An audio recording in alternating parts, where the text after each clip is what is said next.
राधे राधे बच्चों, आपकी पढ़ाई अच्छी चल रही होगी। चलिए आज हम लोग पढ़ेंगे विज्ञान की प्रमुख शाखाएं। ये आपके सभी क्लासेस के लिए इम्पोर्टेंट तो हैं, बट मोस्टली ये कॉम्पिटिटिव एग्जाम में इसमें से बहुत सारे क्वेश्चन पूछे जाते हैं जो कि इसके लिए इम्पोर्टेंट है। तो हम इसको समझते हैं। सबसे पहले है आपका सिल्वीकल्चर। सिल्वीकल्चर में हम लोग पढ़ते हैं वन संवर्धन से संबंधित।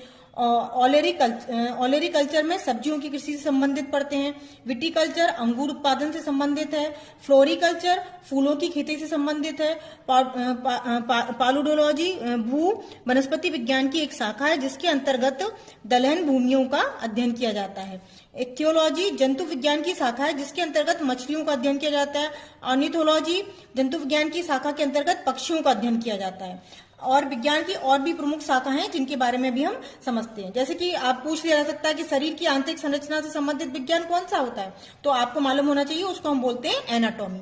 इसी तरह से मानव के विकास, रीति रिवाज, इतिहास, परंपराओं से संबंधित विषयों का अध्ययन एंथ्रोपोलॉजी। ओके। खगोलीय पिंडों का अध्ययन खगोल शास्त्र में करते हैं। ज्योतिष शास्त्र का अध्ययन एस्ट्रोलॉजी के अंतर्गत करते हैं। समस्त ब्रह्मांड का अध्ययन किया जाता है कॉस्मोलॉजी के अंतर्गत।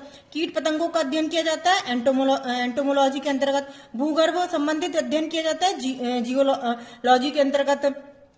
पानी से रोगों की चिकित्सा पद्धति का अध्ययन किया जाता है हाइड्रोपैथी के द्वारा। ठीक है। लेजर पुंज की सहायता से त्रिविमीय चित्र बनाने की एक विधि होती है, उसको बोलते हैं हम लोग होलोग्राफी।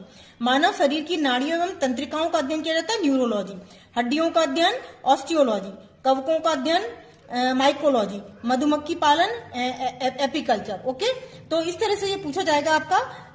और आपका है जैसे कि कच्ची रेशम के उत्पादन हेतु रेशम कीट पालन सेरिकल्चर। और आपका है मत्स्य पालन के अंतर्गत कौन सी शाखा होती है, तो आप इसको समझेंगे पिसिकल्चर। ठीक है।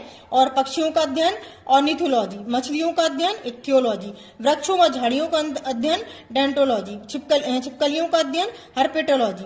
सर्पों का अध्ययन सर्पेंटोलॉजी या ऑफियोलॉजी। तो ये बहुत ही इंपॉर्टेंट क्वेश्चन है जिसमें हम लोग विज्ञान की शाखाओं के बारे में पढ़ेंगे और इसको अच्छे से समझ के सारे क्वेश्चंस के आंसर्स दे सकते हैं।